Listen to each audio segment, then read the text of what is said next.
समाः यत्क्रौञ्चमिथुनादेकम् अवधीः काममोहितं कलये सुन्दराकारं सदैकप्रियदर्शनम् अज्ञाननाशकं देवं सद्गुरुं मुरलीधरं जानकीकान्तस्मरणं जय जय राम राम आंजनेय स्वामी की जय सद्गुरु महाराज की जय। By the divine grace of our beloved Guru Maharaj, Maharanyam Sri Sri Muridhara Swami Ji, and the divine couple Madhuri Sindhi Sameta Premi Kavarada Thakur Ji, we are all really blessed to be a part of this Navaratri Satsang, where we are going to relish the greatness of Ramagunas. Ramagunas, Ramayanam, Sitaya Charitam Mahat, Paulastya Vadham. There are three names that are given by Valmiki Maharishi for Srimad Ramayanam. In that, the most popular one and the well-known one is Ramayana. He has given three names. The first one is Ramayana. The second one is Sitayaha Charitam Mahat. So that is going to be our Rangoli theme for this Navaratri Uttama. And the third one is Paulastya Vadham. Paulastya means Ravana who comes in the Paulastya Vamsha. So he is called Paulastya. So Paulastya Vadham. So the killing of Ravana. So three names has been given by Valmiki Maharishi. And the most prominent one and the known one, and which is even more apt than the other two names, is Ramayana. Ayanam is a name that we have come across. We used to say Uttarayanam or Dakshinayanam. We used to call the direction in which the sun moves. So whether it moves in the north side, it is called as Uttarayana, and whether it comes to the south one, it is called as Dakshinayana. Though sun rises from east and west, its movement changes from north to south. So it is given as Dakshinayana and Uttarayana. So Ayanam is a very common name. Ayanam means path, Ayanam means way, Ayanam na vadi. So that being the case, so Ramayana means the path followed by Ramachandra Prabhu, or in other words, the path showed by Ramachandra Prabhu. Because for Ramachandra Prabhu it is path followed, but for us it is path showed. So it is Srimad Ramayana. And the most greatest thing or great thing about Ramavataram or Ramayanam is we can learn a lot of things from Srimad Ramayana. And the Avataram itself is mainly for that. Because there is no need for Bhagavan to come to this world and undergo a lot of turbulations and trials and these hardships. Because though Bhagavan's avatar is required, Bhagavan's avatar is needed, he can do it or he can exhibit in several ways. If you see in the case of Nrsimha Avataram, Bhagavan just came out from the Stambham and he immediately killed Hiranyakashipu, saved Prahalada, and immediately he disappeared. And if you see Vamana Avataram, it is also a portion. He came for taking all the, Vamana Avataram was for taking all the Selvam or the things of Bali and give it to Indra, Iswarga Lokam, all those things that were part of Mahabali. It was taken by Bhagavan to give it back to Devendra. So that being the case, that is the, if you see all other avatars, or Matsya Avataram, or Purva Avataram, whatever it may be, it has a very particular task. And it is very simplified avataram, just for moments or minutes or hours or seconds or days. But there are only two avatars which Bhagavan has made sankalpam, taken a vow, and he has decided to be in this world for several years. So the first one is Rama Avataram, is for 11,000 years. Dasavarsha Sahasrani, Dasavarsha Satani cha Vatsyami Mamushe Loke Palayan Prithvi Nimam. So this is what Ramachandra Prabhu mentions. And the next avatar is Sri Krishna Avataram, which is for 125 years. Bhagavan was in this world. So if you see, these two are the most important avatars. And if you want to learn something from these two avatars, the primary avatar comes for learning is Sri Rama Avatar. So immediately, the first thing that comes to our mind is Alvar's Pasura, which says Karpar I Rama Pirane Allal Matrum Karpar. So if you want to learn something, if you want to know something, among all avatars of Bhagavan, the correct avatar and the exact avatar, the proper avatar for that is Sri Rama Avatar. So he asks Karpa Rama Pirane Allar Matrum Karparo. Will you go for any other avatar other than Rama Avataram for learning? So what we are going to learn from Rama Avataram? So Rama Avataram is from Ramayana. So what we are going to learn from Ramayana? Alvar asked, what is not there in Ramayana? So what we are going to learn is never a question here. What is not there? So if you just take the Ramayana Grantha and read all the 24,000 shlokas and understand the meaning of all those shlokas, you can get to know a lot of things. So what are those lot of things? So those lot of things can be classified into a single term called as human qualities. So if you want to be a human,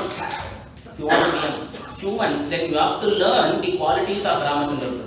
So what is there in Srimad Ramayana? You can see dharma there, you can see satyam, truthfulness there, you can see righteousness there, you can see niti there, you can see chastity there. So all the people in Ramayana, they themselves have a competition. They themselves have a competition in what way, in what sense? Because all the people show some superior qualities which make us awestruck. So whatever quality, whomever quality you see. If you see Bharata's quality, it is so great. If you see Lakshmana's qualities, it is so great. If you see Sita Mata's quality, it is so great. So each individual in Srimad Ramayana, you take Dasharatha, he becomes the perfect father. So if you see Kausalya Devi, she becomes the perfect mother. If you see Kaikeyi Devi, she is an example of not being a perfect mother. So all the people, if you see, whomever it may be, if you see Bharata's gunas are so great, exact brothers. So likewise, if you want to see a proper wife, then you can see Sita Mata. If you want to see a proper husband, you can see Ramachandra Prabhu. He is taking all the efforts to go and fetch her back. So if you see each and every individual, each and every person in Ramayana have beautiful qualities and beautiful attributes. And should not forget Ravana also. He is a perfect enemy. He is a perfect enemy. Even knowing the credentials and greatness of Ramachandra Prabhu, he didn't back out. He didn't stop at all. He went and fought with Ramachandra Prabhu. Before that, he submitted his entire clan to Ramachandra Prabhu and he was the final person coming there. So if you see each and every individual in Srimad Ramayana are so great. Each and every individual are in a so much height with which it is very difficult for us to reach that. So that being the case, all the individuals, that is why Alvar says, Karpari Rama Pirane Allal Matrum Karparo. But there is a difference. You have to note the Pasuram. It says, it doesn't say Karpar Ramayanatte Allal. It doesn't say we should learn Ramayana. So now we are speaking, we should learn Ramayana. First we have to learn it. But the end product or the final result of learning Ramayana is knowing Ramachandra Prabhu's gunas and qualities are the people who are all associated with Ramayana. It doesn't end there. It says Karpari Rama Piranai Allah, meaning that just by knowing how Ramachandra Prabhu was, just by knowing how Sita Devi was, just by knowing how all the people, others in Ramayana was, that doesn't stop there. We have to follow it.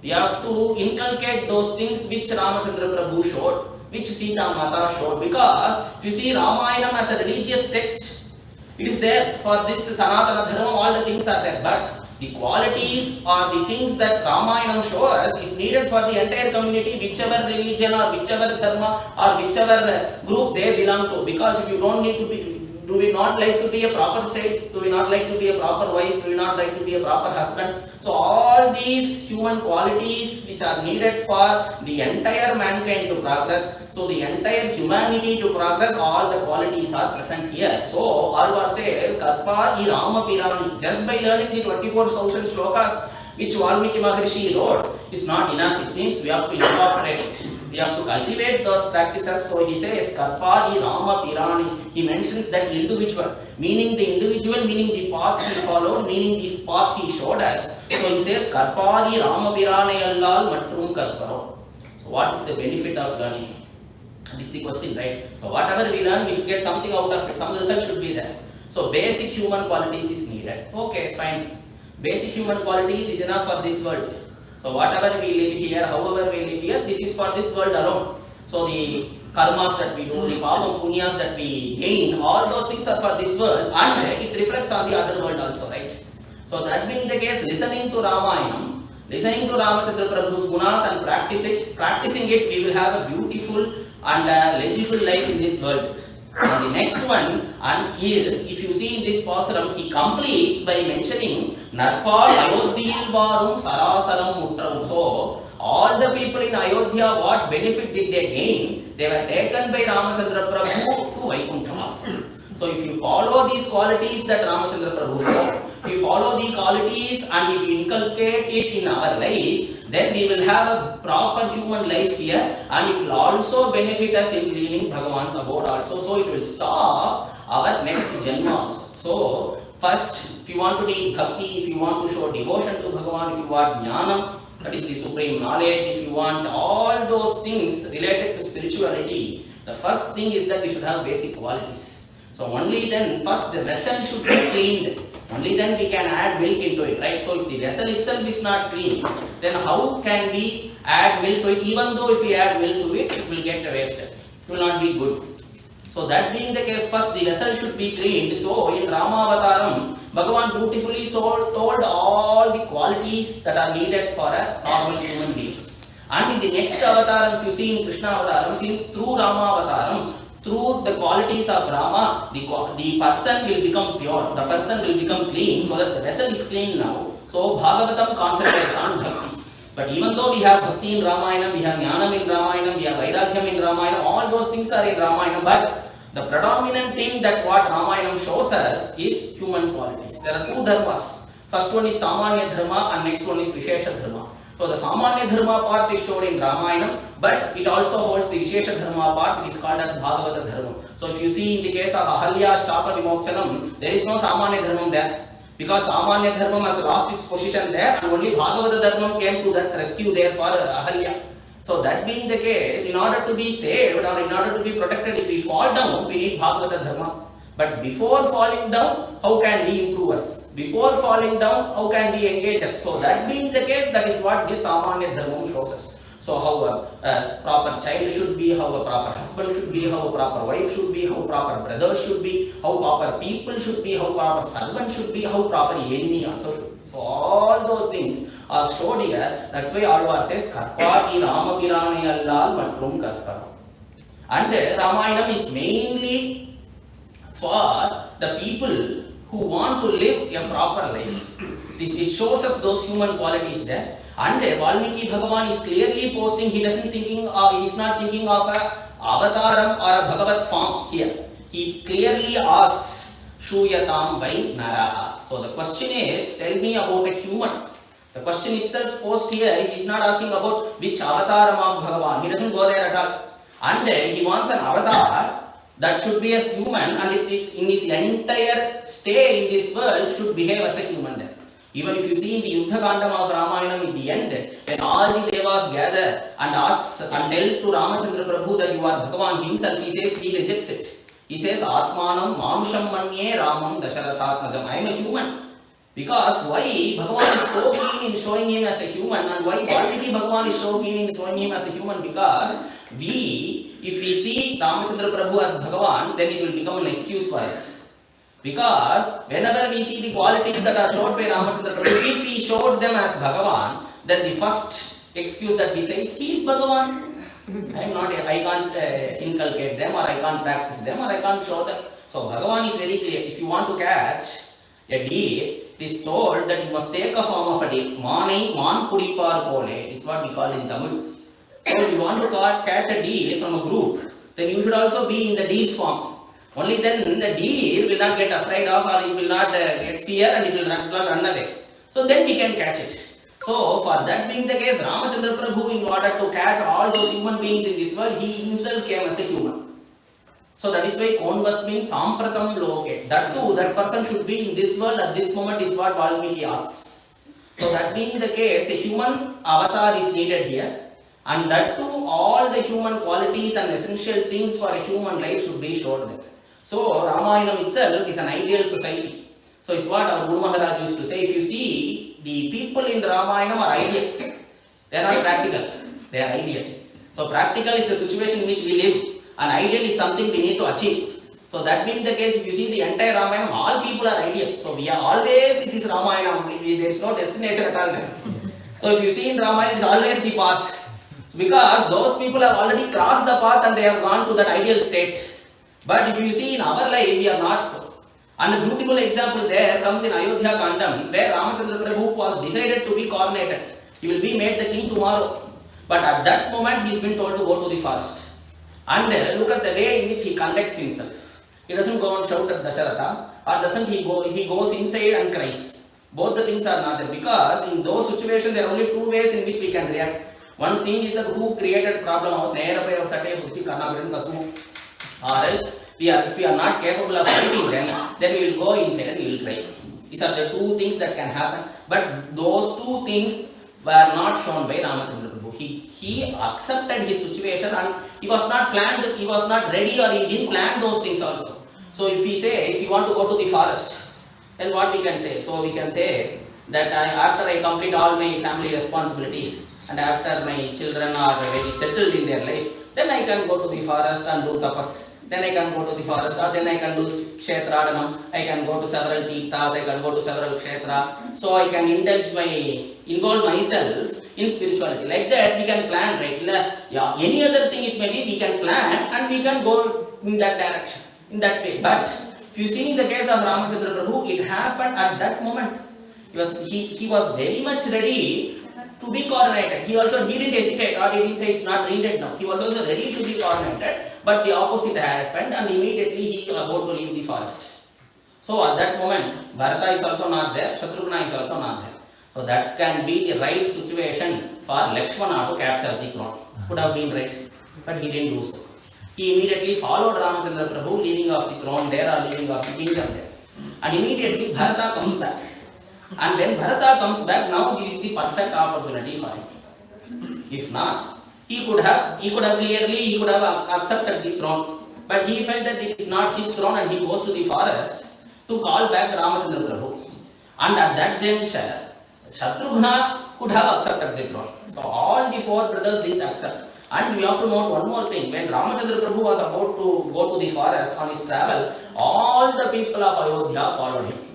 And all the people of Ayodhya, even though when Ramachandra Prabhu is going to the forest, all the people were telling and all the people were interested that Ramachandra Prabhu should be coronated. He would have used that situation, right? He would have clearly used the people, he could have agitated them, he could have asked them to fight against the kingdom, and somehow he could have grabbed the kingdom. And if you see most of the rulers in our history, it is their swabhavam, it is their guna, that they mostly capture the kingdom in this way. Most of the kings, whether it may be kings from other countries who come and occupy here, or kings in this country also, only Ramachandra Prabhu and his family, they never did that at all. So all the four brothers who were capable to rule the kingdom, who were right to the throne, in such case they left the kingdom and they went. And if you see, generally if there is a property dispute in a family, it is always be the people who will be standing on the streets, because the property case will go to the court will keep a seal there. So the people will not be able to use that property at all till the court case comes to an end or any verdict comes. But if you see in the case of Ramayana, the kingdom or the property is standing in the streets. It does, all the four people are there, all the four brothers are there, they are right to rule the kingdom. But although four brothers refuse to rule the kingdom, and the kingdom is waiting for a king to rule it, but it is not having one. So if you see, these are really ideal situations, and these are ideal situations at its peak.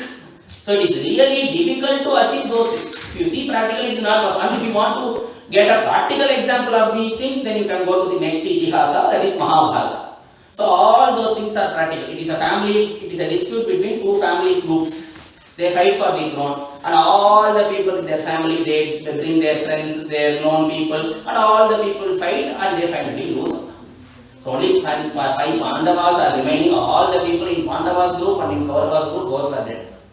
So it is a practical situation, and it is practicality at its peak. So if you see, I am not sure whether the entire clan or the entire group will die because of a property dispute. So it is practicality at its extreme, and it is in the ideal state, it is really extreme if you see in the case of Ramayana. So we have to learn from Ramayana. So all the things, it gives an ideal thing. It's a perfect society, it's an ideal society. So all the people teach us. So if you see the qualities of all the people in Ramayana, who even it may be Kuni, take Kuni teaches us. She teaches us a lesson. From Kaikeyi, if you see Kaikeyi is so close to Kuni, and she tells her that she has obtained 2 boons from Dasharatha when she went for a battle earlier, when they were young. So that being the case, since it is a personal talk or a personal conversation between a husband and a wife, Why should that wife go and tell it to a servant? It is not needed at all. It can be a personal conversation. Whatever case it can be, it's a conversation between two people who are going to lead an entire life in that direction. So that being the case, whomever it may be, whether it may be family members also, it is not needed to be told. So that being the case, why should she go and tell to Muni? And you see the character of Muni, she is so witty that she used it for her personal benefit. So it is going to entirely affect the entire kingdom of the family. Because of her thing to happen, because she doesn't like Ramachandra Prabhu. So for her own self-interest, for her possessiveness and her not liking Ramachandra Prabhu, for that reason alone, the entire group or the entire clan or the entire family is suffering. Even the people in Ayodhya are suffering. So that being the case, even Puni teaches us a lesson, even Kaikeyi teaches us a lesson. So whatever part, wherever if you touch in Ramayana, so if there is an old castle, wherever if you go and touch, we don't know what are there in it. So if you go and touch there may be a golden statue there, it will fall off. You go to an old castle which is abandoned. So like that being the case, Ramayana is not abandoned, but it is fresh and it is real. But if you see, if you touch any portion in Ramayana, it will give us a lesson, it will teach us a lesson. If you see Guha, if you see Anjaneya Swami, if you see Sugriva, who come in a small portion. So Guha's portion is really small in Ramayana, Bharadwaja Maharishi portion is really small in Ramayana. So whomever if you see, all those people in Ramayana teach us a lesson. So that is the reason for Valmiki Maharishi writing. And one more great thing about Valmiki Maharishi is, he is contemporary to Ramachandra Prabhu. Generally, since we are contemporary, it will be more authentic. So if you see Kamba Ramayana, it changes. If you see Tulasidas Ramayana, it varies. And if you see all other Ramayanas, there will definitely be a variation from the true copy, that is the master copy, that is Valmiki Ramayana. Why Valmiki Ramayana is considered as the master copy? Because he lived at the same time Ramachandra Prabhu is. And if you see in Aranyakandam, there is a place where Ramachandra Prabhu goes and resides, stays in Valmiki Maharishi's ashram. So they are so contemporary. That is why the question itself is Konvas means Sampratam Loke. Sampratam means present at this moment. So not in this world alone, in this moment that person should be there. So that is what the question is posted by Valmiki Maharishi. So he beautifully captures the entire charitram of Ramachandra Prabhu. Nateva Andrita Kagya is what the blessings of Brahmadeva to Valmiki Maharishi, that the statements that you write will never go false. So if you write, it would have happened there. What would have happened there is only you would have written. So since this shows that this is not done or written by just by human efforts, divine intervention is there in order to bring this Ramayana to this world. That is why it is still present till this day. So that being the case, Ramayana is so great, and it starts Om Tapaswadhyaya Niratam Tapasvi Vagvidambaram Naradam Paripapracha Valmiki Munipungamam Konvasmin Sampratam Loke Gunavan Gascha Vidyavan Dharmajnascha Pratajnascha Satyavakyo Dridhavrataha Charitreణ च को युक्तः सर्वभूतेषु कोहितः विद्वान् कः समर्थश्च कश्चैकप्रियदर्शनः आत्मवान् को जितक्रोधः द्युतिमान् को नसूयकः कस्य बिभ्यति देवाश्च जातरोषस्य संयुगे. So it starts. So the first shloka itself is tapaswadhyaya niratam. And if you see the first word, it is tapa. And before that, if you see the first word is ta, the first letter is ta. So the greatness of the letter ta, if you see in Ramayana, I think Valmiki Bhagavan likes this letter ta the most. So wherever he starts Valmiki Ramayana, wherever important portion he starts with the letter ta. So if you see Sundarakandam, it starts with Tato Ravana Nidaya, so that starts with that. Similarly, if you see the Jananam of Ramachandra Prabhu, it is Tatascha Dvadase Mase Chaitre Navamike Chitau. So he starts with that. So what is the significance of that? It is mentioned that it has a greater significance. Because it is Vighna Nashanam and Mangala Praptam, the letter itself. Because if you see in Bhagavad Gita, Bhagavan says Aksharanam Akarosmi. So among all the letters, I am Akara. So the first letter.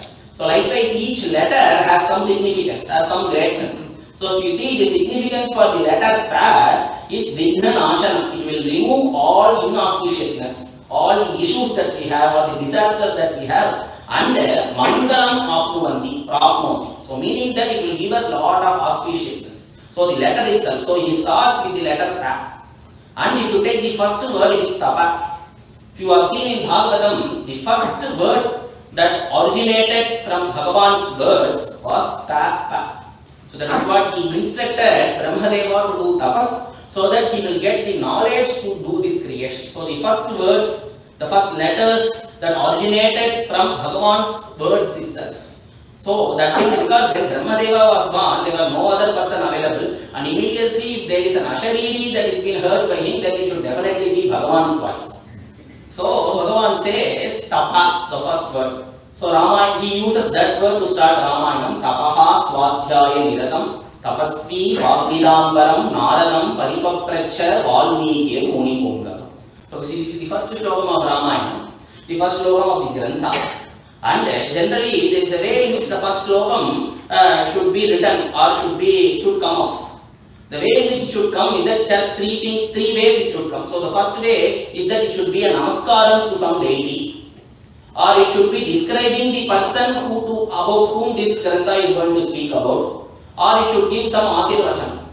So it should be let that Bhagavan protect me, or let Bhagavan provide us all the auspiciousness. So I am going to speak about so and so person. So you see Bhagavatam Satyam Param Dhimahi.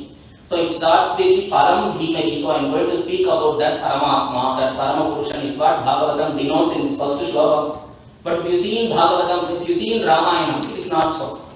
It is just shows us that there is going to be a conversation between two people. That is Tapaswadhyayanatam Tapasvi Vagvidambaram Naradam Paripapracha Valmiki Munipungam. So there are two names here.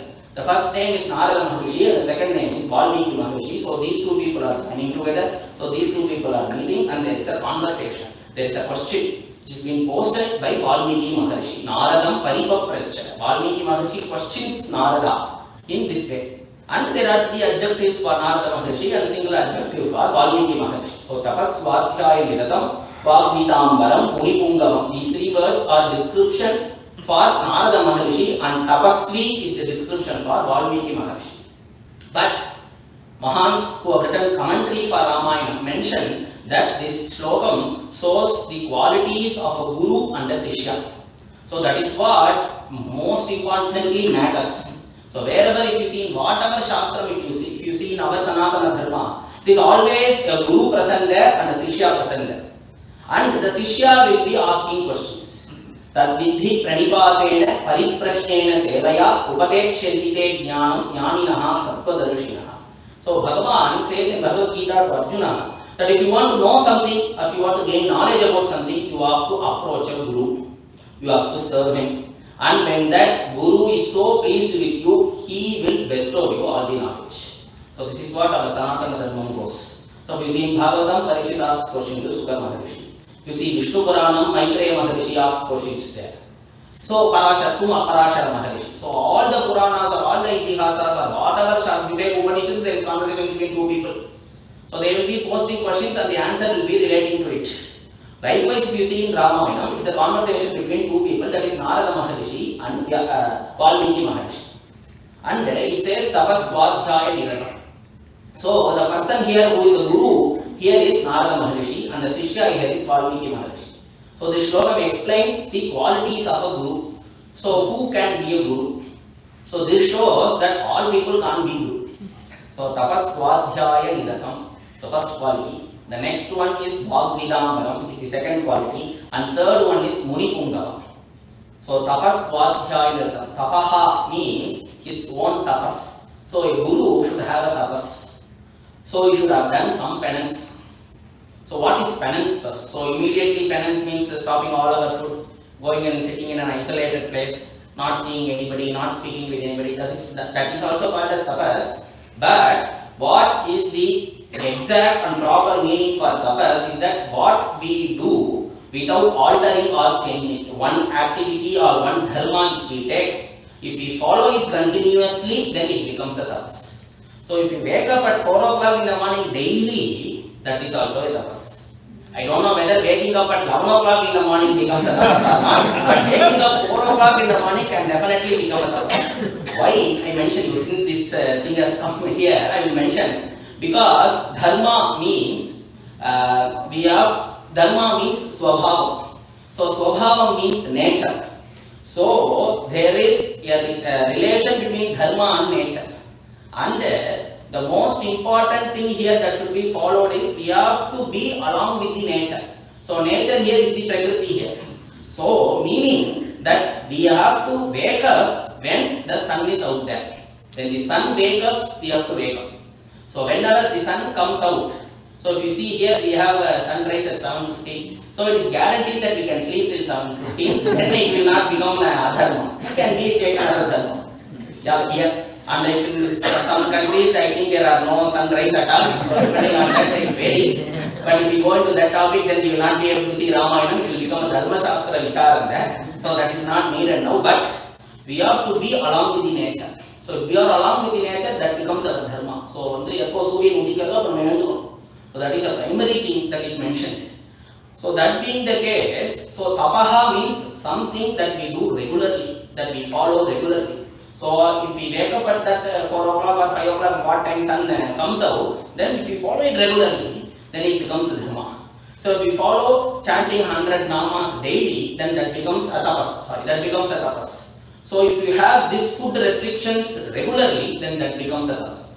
In the initial case, those things can be called as tapas, and which is done regularly and continuously, then it becomes tapas. So a guru must have a tapas. And in order to become an acharya or a guru, then the level of tapas that he should hold is, so tapaha. So guru should possess tapas. He should have tapas. Swadhyaya niratam. Swadhyaya means Vedas. Swadhyaya means Shastras. So the tapas that we do is not we who decide it. So if we ourselves go and stand in the sun from morning 6 a.m. to evening 6 p.m., then that doesn't become tapas. Because that is not prescribed in the Vedas. That is not prescribed in the Shastras. So, whatever which we do continuously, and it should be prescribed in the Shastras. So, that is called as tapas. So, tapaha swadhyaya niratam. So, a guru should have a great tapas, and that tapas should not be decided on his own. It should be reflecting from the Shastras. So, tapaha swadhyaya niratam. So, again, if you go for swadhyayam, it is Shastras. Similarly, if you go for tapas means jnana. Jnana is the supreme knowledge of the Brahman, that is of the Bhagavan. So, tapaha means jnana. So, a guru, not alone he should be having tapas, at the same time he should have realized who Bhagavan is. Just not by knowing what the Shastras say, that I am not this Sharira, this body, I am the Atma Swarupam that is present inside. Just knowing that is not enough, but it should have been in his experience. So, tapaha means jnana. Anubhava jnana, realization is what is called as tapaha. So for that realization should also be related with the Shastras. So we ourselves telling that I have realized so and so thing, so I become a great jnani, or I become a great rishi, or I become a great guru, then that can't be accepted, because that should also go along with the what is mentioned in the Shastras. So tapaha swadhyaya niratam. Your guru should have tapas. The guru should have jnanam, and those jnanam and tapas should be related with the Shastras. So, tapas swadhyaya niratam. Tapasvi is an adjective for Valmiki Maharshi. So, what is his tapas? He was given the initiation of Ramanama, and he has been chanting it from the day Narada Maharshi gave him. So, that is his tapas. Kirato bhut munisreshtaha Valmiki iti vishrutaha. Just a hunter was living in the forest, was selected by Guru Narada Maharshi. He gave him the Ramanama, which we know that story. He was not able to chant it properly, so he told him the Ulta way. As Tulsidasa mentions, Ulta Jabu. The way in which Tulsidasa mentioned, Valmiki Maharshi chanted was Ulta. So not Rama, it was Mara. So that being the case, he was been constantly chanting that Rama till Narada Maharshi came to him again. And then if you see, an entire big hand hill was constructed over him, and again Narada Maharshi, on coming to him, he blessed him and he came out of that ant hill, is what the earlier story is. So that relates to Valmiki Maharishi's tapas. So tapas swadhyaya niratam tapasvi. And third one is Vagvidambara. So the quality of a guru. So, which attracts a person to a guru is the oratory skills of that guru. So, the guru should be well learned, the guru should have realized Bhagavan, and the guru should have great tapas, and the fourth one is he should speak well also. So, if a Shishya comes and asks him few questions about the Shastras or the spiritual practice that he is engaging in, if the Guru doesn't speak properly, or if he is always in a mute or maunam or in silence, then the clarifications of the Shishya will never happen. So, for that the Guru should speak well. Moreover, he should attract the Shishya to his speech. So, and if you see the Guru here, he is Narada Maharishi, and his speech will attract even Asuras. So he is so great in speaking. So it is Vak Vidam Varam. So he should have great oratory skills. And it mentions Naradam Paripapracha Valmikir Munipungama. And where those oratory skills will be present.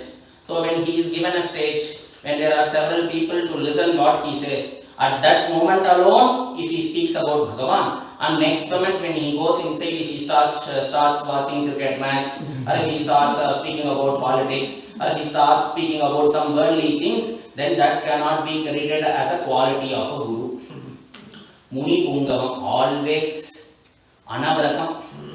Whenever, if you go and stand in front of him, if he is eating at that juncture, then immediately he will be mentioning some Mahatma's Charitra which is related to eating. And if he is taking bath at that time, if you go and do service to him, and that time he will be mentioning a story related to that. Of Mahatmas, of great Rishis, or about Bhagavan himself. So, Muni Pungam, so wherever you go, whenever if you have an association with him, then he will always be speaking about Bhagavan. He doesn't have any other thought. That's what Bhagavatam says, Shunvanti, Gayanti, Gunanti, Sadhava. They will be speaking about Bhagavan, they will be listening about Bhagavan, or they will constantly be thinking about Bhagavan. So these three things are the qualities of sadhus and great mahas. So Muni Pungavam.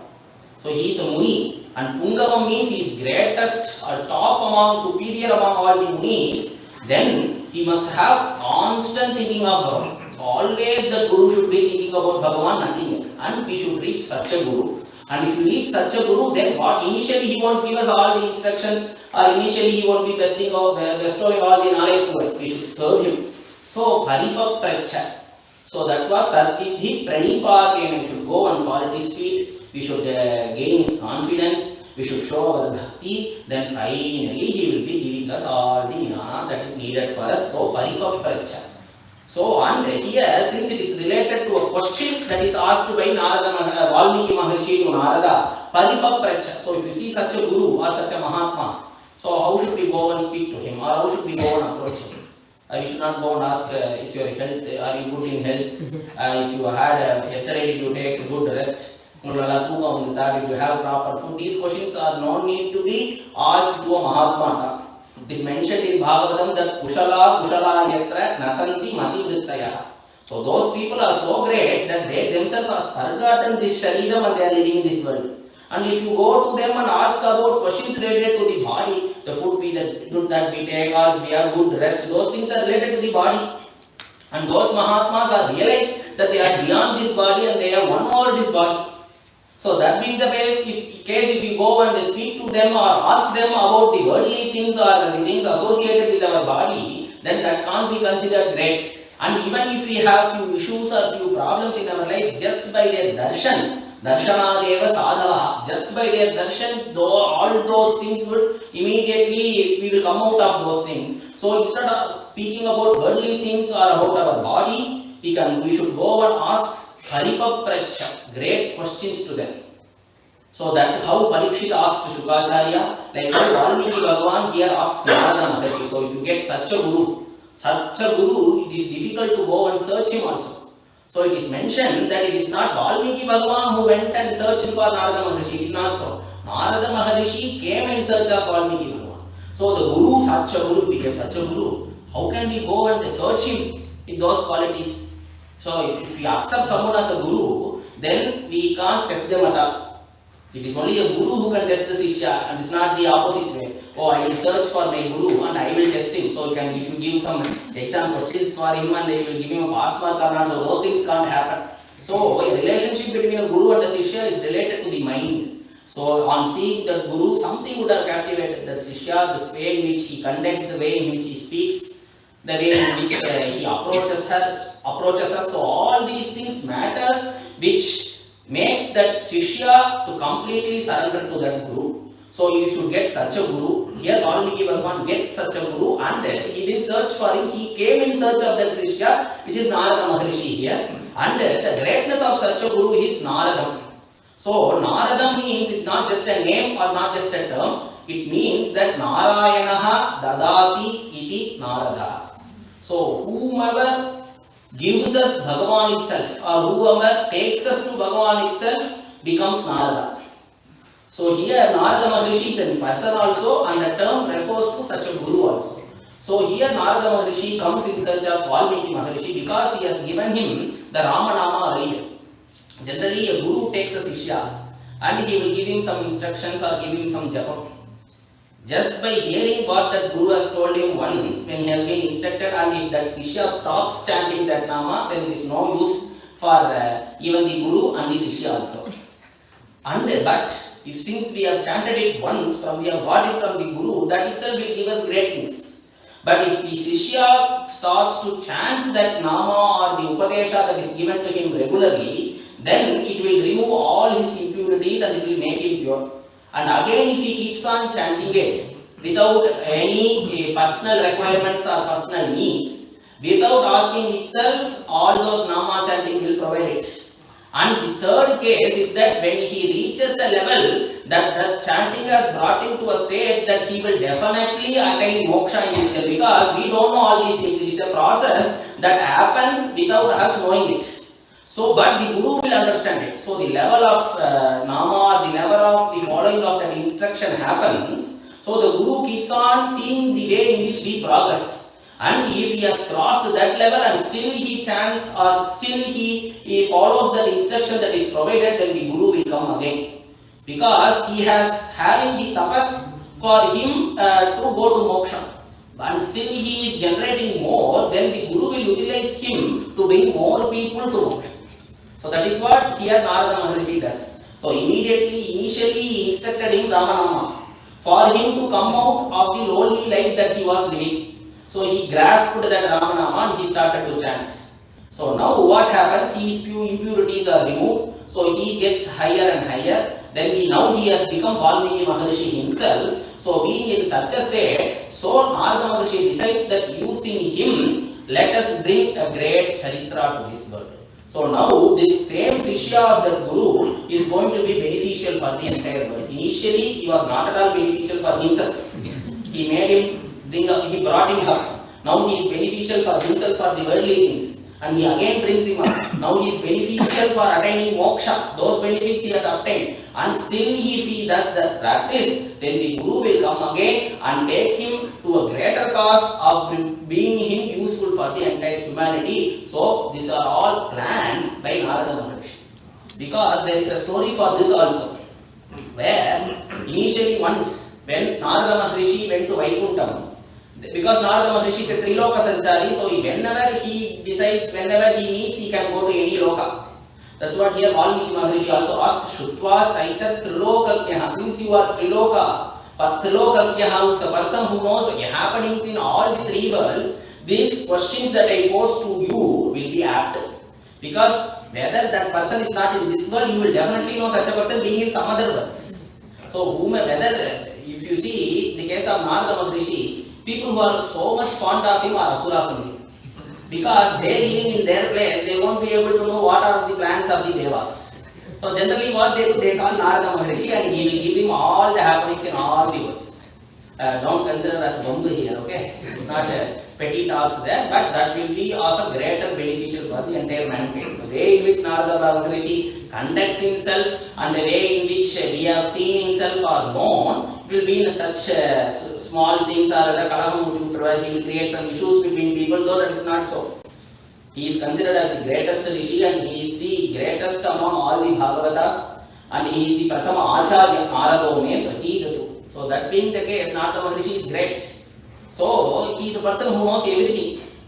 That is why here also Valmiki Maharishi mentions that. And once Narada Maharishi went to Vaikuntha, And since he went there, there was a conversation between Tayar and Perumal about Ramavataram which Bhagavan is going to make.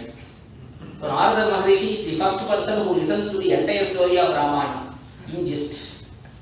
So he learns from Bhagavan and Tayar's conversation that I am going to be born as Rama, you will be born as Sita. So there is Ravana, he will be abducting you. All those are pre-planned. If you see in Bhagavan's level, it is pre-planned. When Bhagavan comes to this world, he also acts that he has forgotten everything. And he cries for Sita Devi, and Sita Devi is really suffering there. But for Namatara, all these things are needed. So that being the case, when this conversation was heard by Narada Maharishi earlier, and if we know which is very secret to some people, then we will have that idea of speaking, spreading it.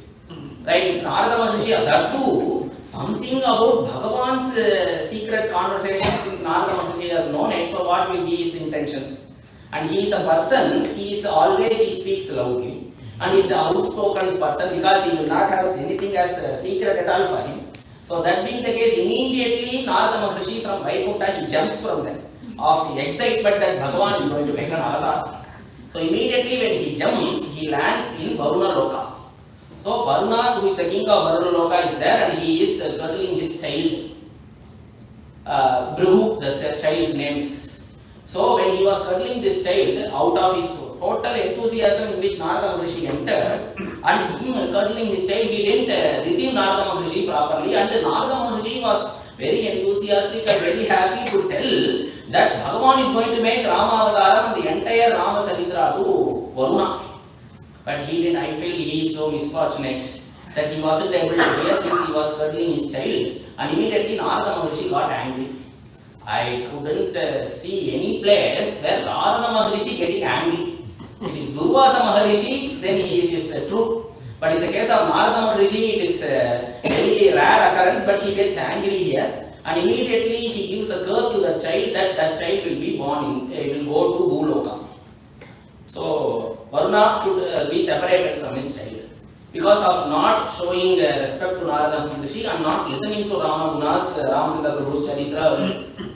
So immediately Varuna goes and falls at the feet of Narada Maharishi. And Narada Maharishi, because Rishehe Bhagavata Mukyasya Satyam Kartum Vacho Hari. If you go and fall, or if you take refuge at the feet of Mahatma, then it only provides us greatness and goodness. So that being the case, when Varuna fell at the feet of Narada Maharishi gave him a word that you don't worry, I will use this child to write Ramayana itself. So the entire Ramacharitra will be written by this person, and that is Valmiki Maharishi. So again, this they two join together, and Narada Maharishi gives him Ramanama. Now they have come to this stage, and Valmiki Maharishi is so astonished to see a person who is ruling the kingdom in which he is living having the same name that was initiated to him by Narada Maharishi. So if you see, Narada Maharishi has initiated Ramanama to him even before the avatar of Ramachandra Prabhu, I guess. So he has been constantly chanting it regularly, and now coming to know that same person is ruling the kingdom now, he is asking these questions. Konvasmin sampratam loke gunavan kascha viryavan dharmajnascha kritajnascha satyavakyo dridhavrataha charitrena cha ko yuktaha sarvabhuteshu kohitaha. There are 16 questions that are posted by Valmiki Maharishi, which shows there are 16 kalas, that is the 16 acts of Bhagavan. So 16 means Purna, complete. So this shows that Ramavataram is a complete avatar. And he asks, Konvasmin Sampratam Loke, so 16 gunas, 16 qualities. And the first quality here is guna itself. Konvasmin Sampratam Loke Gunavan. So a person with great qualities, you should be, so you should have Vela. Dharmajnascha, Kritajnascha, he mentions all those gunas, and the most important one is the Charitram, that is the character of Ramachandra Prabhu, the way in which he has conducted his entire life. So Charitrena cha ko yuktaha. So if you want to know the Charitram, that is the story, you must see the Charitram of that person, that is the character. Only then we can decide how he is. And if you see the way in which Ramachandra Prabhu has conducted himself is so great. And we have to applaud it because lastly he mentions Kasya Dibhyati Devascha Jata Roshasya Samungya. Generally, if we are a jiva, or if we take any human form here, all the jivas in this world, they do a lot of sins in their life, knowingly or unknowingly. And since they have been living such a life, so they have that guiltiness of coming and standing in front of Perumal or coming and standing in front of Guru. Whether we keep it to ourselves or whether we say it outside, we know the way in which we conduct ourselves. And generally, all the people, whether they completely believe in God, partially believe in God, or never not believe in God, I think they will be having a thought or a guiltiness that in which if they come and stand in front of Bhagavan, they have that doubt that whether Bhagavan will be knowing what are all the things or the sins that we have committed secretly or openly. So they will be having that doubt, and might be that guiltiness is the one that is forcing them not to come. It is the case of all the jivas. So ourselves, if we ourselves come and stand in front of Bhagavan, Bhagavan will be ready to speak to us. But why he is refusing? Because he feels that he will be afraid if he speaks to us. So if he come and stand in front of Perumal and if he calls our name and how are you, he asks us, then immediately the first thing he will do, from the next day he will stop coming to the because it is a new occurrence. It is a rare occurrence. Generally, if people stop speaking, but in the case of Bhagavan, if Bhagavan starts to speak, then we will have fear. Because it doesn't happen, right? But it is only people, humans who are regularly speaking. So if he doesn't speak today, I am going to be Maunam Pratama. The first question we ask, are you not well? That will be the first, oh, I think you are in Maunam Pratama. Okay, now I'll answer. Why? Because it is a rare occurrence. Similarly, in the case of Bhagavan speaking becomes a rare occurrence. So we have, if Bhagavan comes and talks to us, we will be afraid. That is why I feel that we are not hesitating to go to stand in front of great Mahans, or we are hesitating to go and stand in front of Perumal, having that doubt because of that guiltiness that we have committed something in secret. But the way in which Ramachandra Prabhu conducts his charitra is entirely different. If Ramachandra Prabhu has an opportunity to go and stand in front of any temple or in front of any deity in the temple, that deity should fear him. So, Kasya Vidhyati Devascha, the way in which he has conducted his charitra is in such a way that Ramachandra Prabhu's qualities, Ramachandra Prabhu's gunas should make that Devata to immediately manifest in front of him because of his superiorness in all those qualities. So, all the Ashcharya, even that Devata should be astonished on seeing that how can a person follow Satyam to this extent? How can a Satyam person follow Dharma to this extent? How can a person follow Niti to such an extent? That fear should be imposed to the Devatas itself. So he says, after eliminating Ravana, Ramachandra Prabhu says that Manushena Mayajitaha, the dosha of Devas has been rectified by me in human form. So the dosha here is giving boons to Ravana and making him control the entire world is the dosha that has been created or that has been given by the Devatas, right? So Brahmadeva is the person who has given all the boons to Ravana, and it is mentioned by Devas that we are capable of eliminating Ravana, but since you have given this boon, we are hesitating. It can be an excuse also, it can be true also. But the Devas mention it. So that being the case, Ramachandra Prabhu says that Deva Sampadito Doshaha Manushena Mayajitaha. I have won it. So that is the question that is being asked here, and the final answer comes in Vidyamanda for that last question. So Ramachandra Prabhu conducts his charitram in such a way, that his qualities in such a way that Devam should fear Ramachandra Prabhu. So Kasya Vidhyati Devascha Jata Roshasya Samyuhe. So if he gets angry, immediately the Devata should fear him. It seems, show me such a person. So if you ask those questions, see those questions that was asked by Valmiki Maharishi, he doesn't point to a human at all. So a human can never, then he will become an ideal person. But he wants Onvasmin Sampratam Loke. Since these all 16 questions, all the 16 qualities belong to Bhagavan, then immediately what should Narada Maharishi say? Guna Purnaya Vishnave. These qualities are present in Bhagavan. Kurayundru Illada Govinda. So I know Bhagavan, Sriman Narayana has all these qualities. And that is what Valmiki Maharishi doesn't expect that. He says Onvasmin Sampratam Loke. So he should not be in Vaikuntha, he should not be in Milky Ocean, he should not be in Devaloka. Those things are not there, not needed. Loke, this Loke. Sampratam in this world. And meaning Sampratam means in the time period in which I am living. If I want to go and meet such a person, I should go and meet him. He should be there directly present in front of me. And I have a doubt that the Nama that I have been chanting regularly and the person who is having the same name, he see the person with all these qualities. So that is an inner question which is posted by Valmiki Maharishi, which is not exactly present in the outside. So he asked these 16 questions, and immediately what should Narada Maharishi say?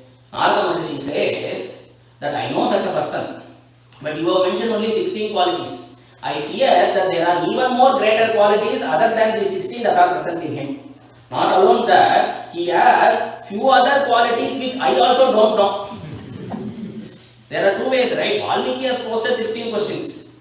So because of that 16 qualities, he has even more greater qualities than that. And you have to understand that I, being a person, Trilokagnaha, you having the knowledge of all the three worlds, cannot contemplate on his qualities in full, is what Narada Maharishi says. Shutva chaitat Trilokagno Valmikir Narado Vachaha Shuyatam iti chamandya Prahrushto Vakyam Abhravit. But since he has asked these questions and it all relates to Ramachandra Prabhu, and that Ramachandra Prabhu is a Loka Uddharana Purusha, so immediately Valmiki Narada Maharishi is really happy. He says Prahrushto Vakyam Abhravit. Whenever if he asks these kind of questions to a Mahatma, the first thing that he shows is that he will be really happy.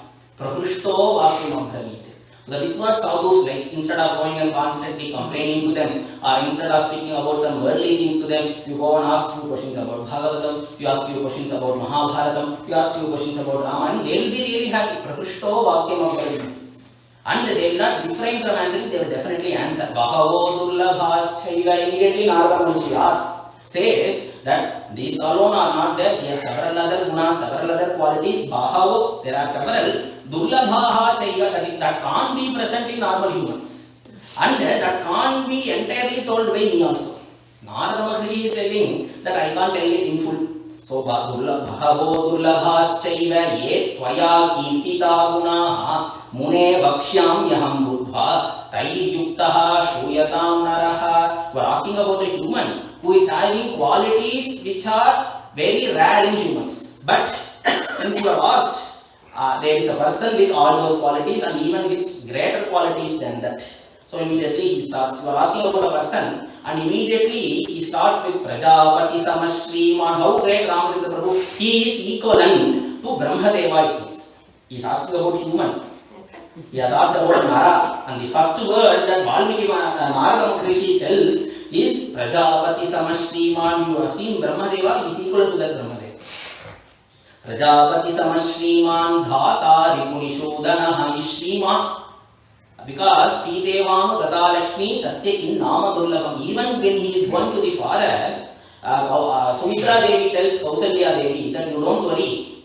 Who is following him? If we have just a small amount of money in our pocket, we say it as Lakshmi Kadaksham, and that Lakshmi is following Ramachandra Prabhu. So you don't worry, all the things will be obtained by him. So Shriman.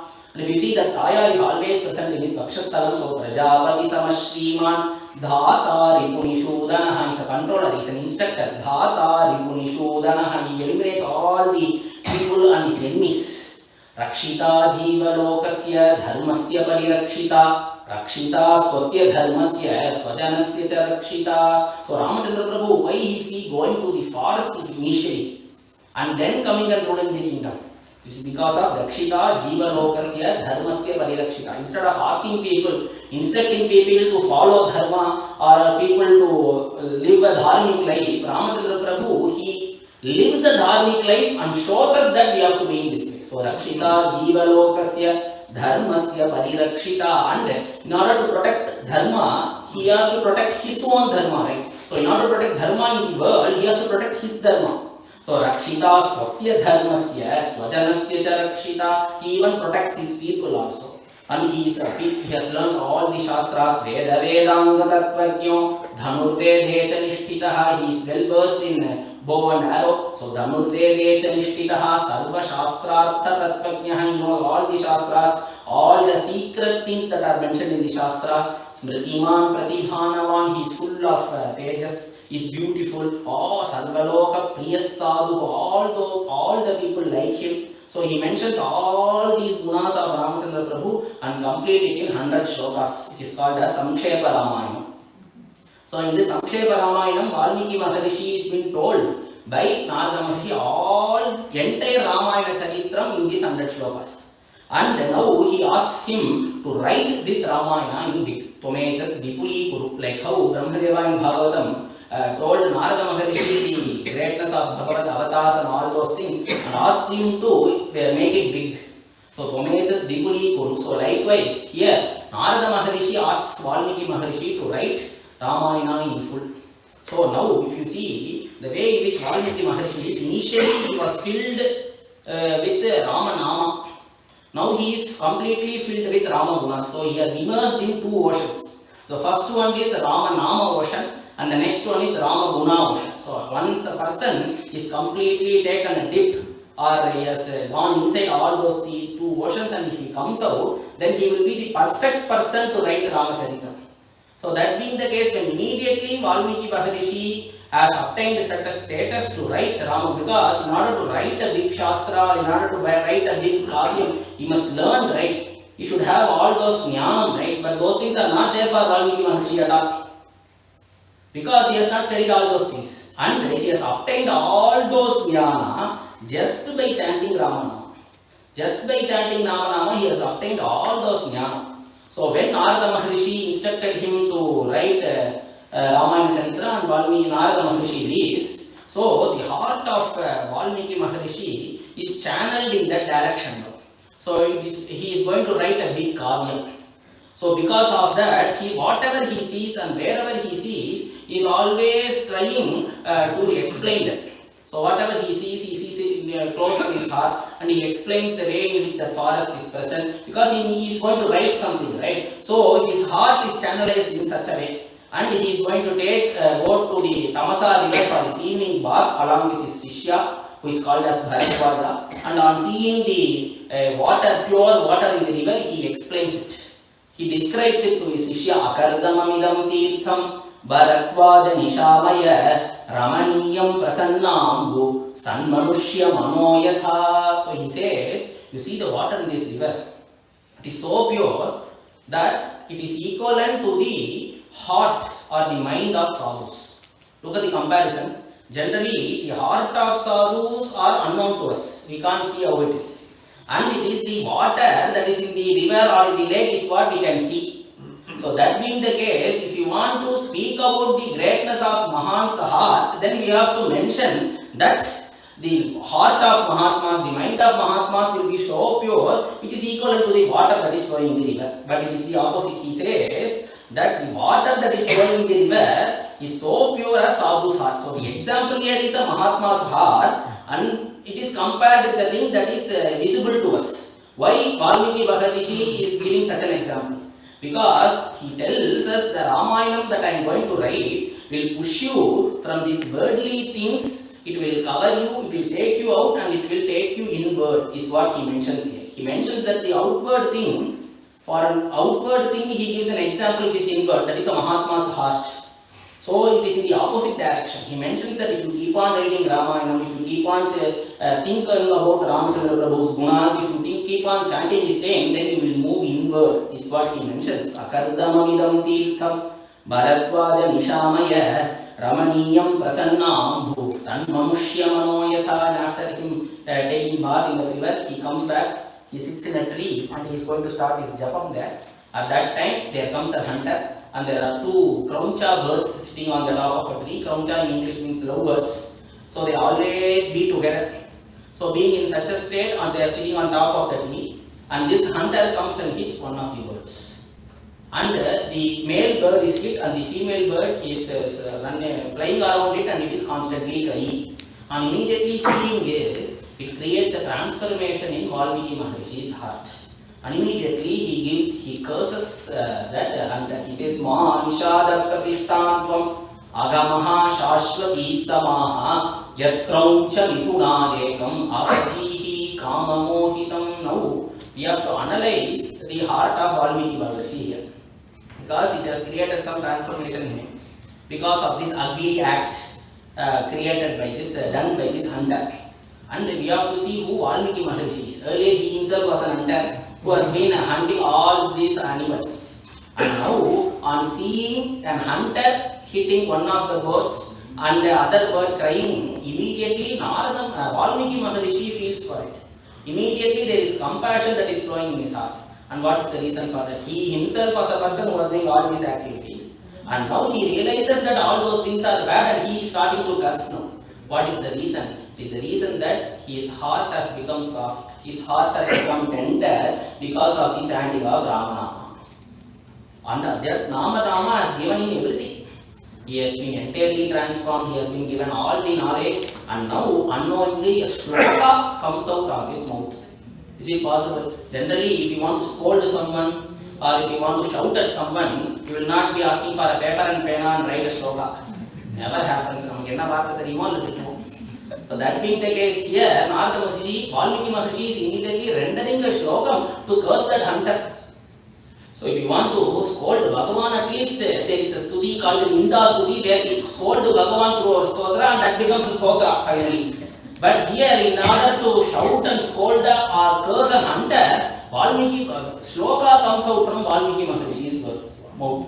And he thinks about it. Now, since he has realized that this shloka has come out through his mouth, he is always the how come a shloka can come out from my mouth? Because I have not studied anything at all. From the day that is known to me, I have not gone to school, I have not studied any of the Shastras, nothing is known to me, how can a shloka come from my mouth? And immediately, when this shloka comes out, Valmiki Maharishi is so confused. He doesn't know how it comes out. All those things are there. But the people who are written commentary for this shloka feels that how come the first words of this great saint, great Rishi, Adi Kavi can be a curse. So he says that Ma Nishada. Nishada means hunter. You will not live long because you have, without compassion, you have hit one of the two lovebirds and the other one is really suffering. Because of that, you will not live long. This is what the curse of Valmiki Maharishi is. And here, great Mahas can't accept this curse. Not accept the curse, it's not that they can't accept the curse. They feel that how come the first shloka of Valmiki Maharishi can be a curse? Because if you see, before Valmiki Ramayana, there was only one Shastra, that is Vedas. And the second one that originated in Sanatana Dharma is Valmiki's Ramayana. And the first shloka of Valmiki Ramayana, how can that be a curse? And immediately Mahatmas do Vyakhyanam for this. They create a fault in this shloka. In order to convert this curse into a praise, they create a fault. And it is called as Duranvayi. Stating that the Ma Nishada, there is a grammatical error is what they feel and they want to change it. So they say, they join the first two words. First word is Ma and the next word is Nishada. So Ma means no. Nishada means hunter. And if you join those two words, now it becomes Ma Nishada. So Ma here means Lakshmi and Nishada means one who is not away from Lakshmi at all. So if you join those two words, it becomes our Srinivasa Bhagavan. So Ma Nishada. So Agalagile Idayum Vendru Alarmel Mangai Uday Marba. Shriya Shrihi is what is mentioned here. He says Ma Nishada. A person whom Lakshmi Devi doesn't leave and who doesn't leave Lakshmi Devi also. So Ma Nishada, who is having Lakshmi Devi in this Vakshasthala. Ma Nishada Pratishtanto. So since this Ma is joined with Nishada, so it says, it addresses Ramachandra Prabhu or Bhagavan himself and mentions that you will have Sashwati Samaha. So you will be praised longly. So all the people will be praising you from the day one to however days still remaining. So Ma Nishada Pratishtantam Aghama Shashwati Samaha. Because of Yat Krauncha Mithunagrekam. So since there are two birds, he compares it. Krauncha means Rakshasas also. Krauncha means birds also. So he compares, joins it with two Rakshasas, Mandodari and Ravana. And in that Mandodari and Ravana, you have eliminated, since you have eliminated Ravana, so you are going to have a Shashwati Sama, Shashwati Kirti in this world. So this is how, because why Valmiki Maharishi is writing this shlokam, and this should only be in his heart. Because at the time when Valmiki Maharishi writes this shloka, Look at the situation of Ramachandra Prabhu. Ramachandra Prabhu is already separated from Sita Mata. After coming to the kingdom, she is pregnant now and she has been left in the forest. So, and she is living in Valmiki Maharshi's ashram. And generally we used to say that this is a big crime. For Sita Devi's Bhakta, they feel that this is a big crime related to Ramachandra Prabhu. How can Ramachandra Prabhu send Sita to forest at this junction? Because he understood who Sita Mata is. Anjaneya Swami gave him answers for how the chastity of Sita Devi is. Vibhishana has given answers how the chastity of Sita Devi is. And finally Ramachandra Prabhu has asked her to do Agni Pravesham. And finally he has accepted. And now if some people in the kingdom speak bad or ill about her, and how can that accusation taken into consideration, and why did he send Sita Devi to the forest? And here Mahatma said that there is some solace or consolation for Ramachandra Prabhu. Generally, if a woman is pregnant, she will be sent to her father's place, parents' place. So that being the case, but here in the case of Sita Devi, Janaka Maharaja is not there, it seems. So immediately, if the father is not there, the next place where we take her is to the brother's place. So if you see, Valmiki Maharishi and Sita Devi are brother and sister, it seems. So immediately you should ask how. How? Because Sita Devi also originated from Bhuma Devi. And if you see Valmiki Maharishi, he is given a name called Vasudha Shrotra. So since he has originated from ant hill, the ant hills are ears for Bhuma Devi. So it looks like ear to the earth, right? So even since Valmiki has come out from that ant hill, he is also related to Bhuma Devi because ant hill is made of sand. So since he is also came out from that ant hill, he also becomes a son for Bhuma Devi now. So now Sita Devi and Valmiki Maharishi are brothers and sisters. So it gives a consolation for Ramachandra Prabhu that I have done the right thing. Right or not, but there are some consolations that have been told. So immediately Sita Devi at that moment, she is living in Valmiki Maharishi's ashram and she has given birth to 2 children. Which Valmiki Maharishi is very aware. Similarly, he also knows that Sita Devi and Ramachandra Prabhu are separated. So in order to give a consolation for him that though in this avataram Ramachandra Prabhu and Sita Devi are separated, it is just a leela that is being performed by them in this avataram, but that is not the real context. According to the concept or philosophically, they are always together. Ma Nishada, they can never be separated. This is what Sita Devi mentions to Ravana.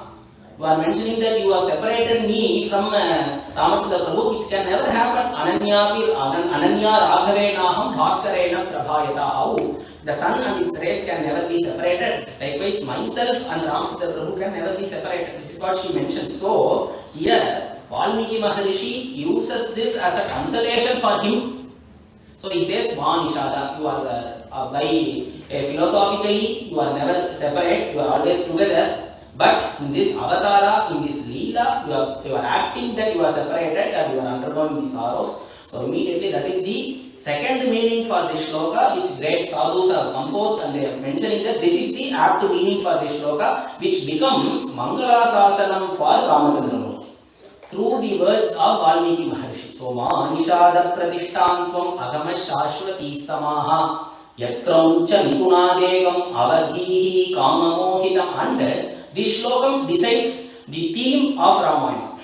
So what is the theme of Ramayana first? You have to know, right? So this shloka shows 2 things. You see the before slokam which explains how Valmiki Maharishi gave this curse. So it mentions Risehe Dharmatmanaha Tasya Karunyam Samapadyata. So it generates 2 things. The first thing is Valmiki Maharishi is compassionate towards the another bird which is being suffering. So he shows his compassion, Karunyam is showed there. And the second one is he gets angry at the hunter because of the adharma that he has done. But if you see, for a hunter, hunting is dharma. But why Valmiki Maharishi is mentioning this as an adharma? Because they are together. So they are in such a situation, in this juncture, why have you hit that bird? That is what he asks. At this juncture, it is wrong, it is adharma. So because of that adharma, he gets angry. So if you see, this is the theme of Ramayana. So the theme of Ramayana is dharma and compassion. Dharma and karunya. So the entire Ramayana, the theme of Ramayana is summarized in this shloka. So the reason for the shloka originating, the compassion of Valmiki Maharishi towards the bird, and the dharma, showing his anger on seeing an adharma becomes dharma. So on that dharma and this karunyam is the entire 24,000 shlokas of Ramayana. So manishada pratishthantvam aghamaha shashwati samaha yatra mucha mitunadekam avadhihi kamamohitam. So he returns to his ashram now, thinking of this shloka. But if you see in his ashram, someone else is welcoming him, and that is Brahmadeva. Ajanama tato brahma lokakarta swayam prabhu. You see, lot of Rakshasas, they do several years tapas to have darshan of Brahmadeva. But Brahmadeva is uninvitedly, he is standing in Valmiki Maharishi's ashrama because he is going to write Ramayana Charitra. So Valmiki Maharishi is invited by Brahmadeva to his ashram. That is Valmiki's ashram. And on seeing Brahmadeva, how should Valmiki Maharishi react? But he is always thinking about this shloka. He is still thinking how this shloka originated from my words. How did it come out? He is always thinking about that, and the answer is going to be given by Brahmadeva. So Brahmadeva says, Machanda devate brahmane pravritteyam saraswati. So it is beautifully depicted here. It says that Saraswati is knowledge, right? So Valmiki Maharshi has obtained that knowledge. And if you see who Saraswati Devi is the wife of Brahmadeva. So without Brahmadeva's knowledge, can Saraswati Devi come and sit on the tongue of Valmiki Maharshi? It is not possible, right? So Brahmadeva says, it is because of my instruction that this jnanam, the Saraswati Devi in the form of jnanam, has come to your mouth, has come to your tongue. So he says, it is my instruction only, so you don't worry. It is because of my anugraham only you have got this knowledge. Now if you see, to write Ramayana Charitram, a family has joined together and come to Valmiki Maharishi's hermit. First, the child came, that is Narada Maharishi. Then the mother came, that is Saraswati Mata. And now the father has come, it is Brahmadeva. And on the entire contrary, if you see, the time in which the Ramayana Charitram is written, Ramachandra Prabhu's family is separated. So this shows that Ramayanam will join families. Kudumba Vrittim, Dhanadhanya Vrittim, Shriyasya Mukyaha, Sukham Uttamam. This is the final Palashruti of Ramayana. And if you see, Valmiki Maharishi mentions this to Ramachandra Prabhu and says that you have listened to this Ramayana now, and now you should join their family, right? Because my Palashruti is Kudumba Vrittim. So families will unite together, families will progress together. So that is what he mentions. So Ramayanam will join families, will make families prosper. So immediately Brahmadeva, Narada and Saraswati Mata are joined together for Valmiki Maharishi to write Ramayana. And immediately Valmiki Maharishi will ask, right, why should I write Ramayana? Why should I make efforts to write Ramayana? For that Brahmadeva says, Dharmatmano gunavataha loke ramasya dhimadaha ramasya charitam kritsam kurutvam rishi sattama. He mentions three qualities. The first one is Dharmatmanaha. Ramachandra Prabhu is a Dharmatma, so you should write his Charitra. So next one is Gunavataha. Gunavata means he is having all the qualities, so you should write his Charitra.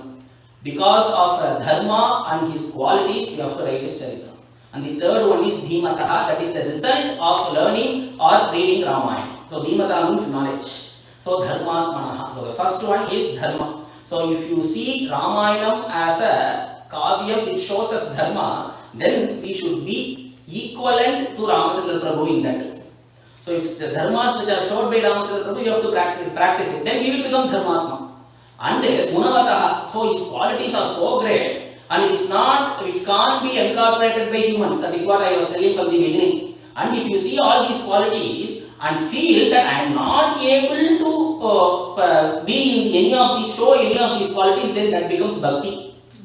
So, Dharmatmano Gunavataha. On seeing the gunas, you can show bhakti towards Ramachandra Prabhu. On seeing the dharma, you can live in the same standard in which Ramachandra Prabhu lived. And both these things have scope in Ramayana. So, if you see, in the case of Sita Devi, Ramachandra Prabhu doesn't show any compassion to her. In what case? When he wants to accept her, he asks her to go into the Agni Pravesh, into the fire, and then only he tests her and then accepts, because she is showing the equal quality or equal dharmas in which Ramachandra Prabhu showed.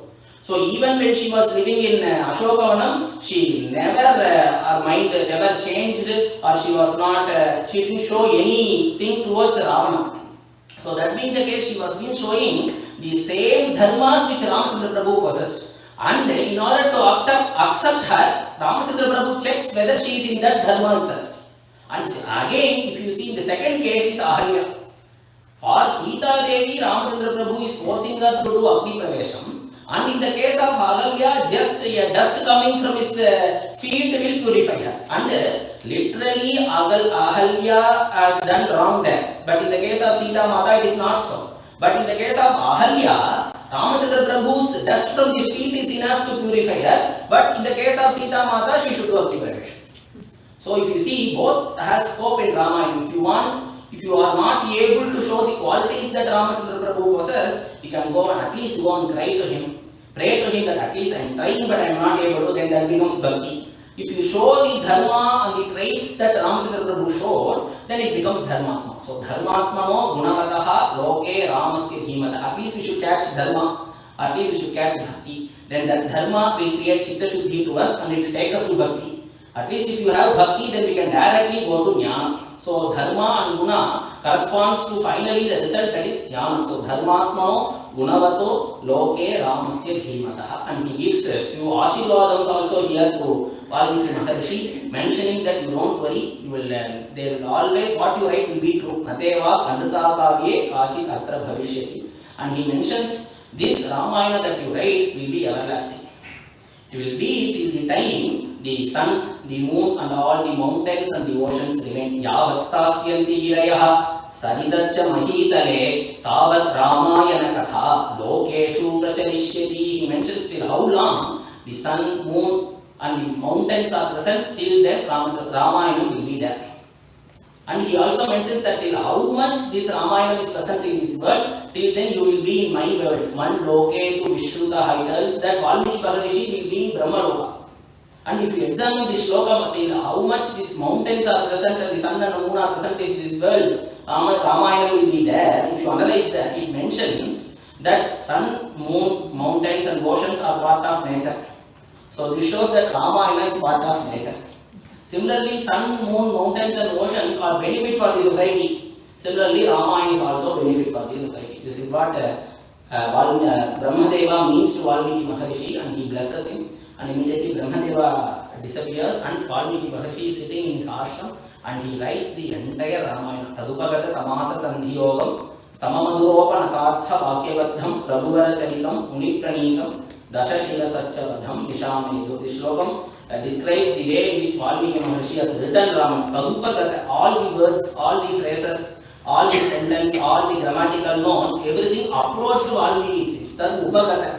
All those things came to Valmiki Maharishi because the language wants to be a part of Ramayana.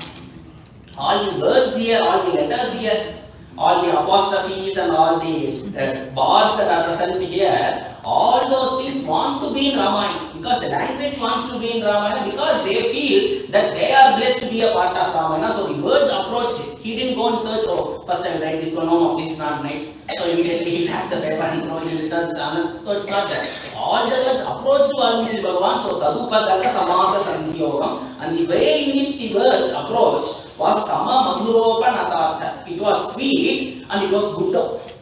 That is a very rare occurrence. If something is sweet, it will not be good. If something is good, it will not be sweet. What an example, the medicines that we take. So the medicines that we take is not sweet at all, but it is good. To take sugar, it is sweet, but it is not at all good. So sama madhuropa natartha vakyavadham raghuvara charitam. So he has written Ramayana Kavyam and he is teaching this Kavyam to Ramachandra Prabhu's sons, that is Lava and Kusha, who are living in Valmiki Maharishi's care. So this will complete today. Janaki Kanta Smaranam Jai Jai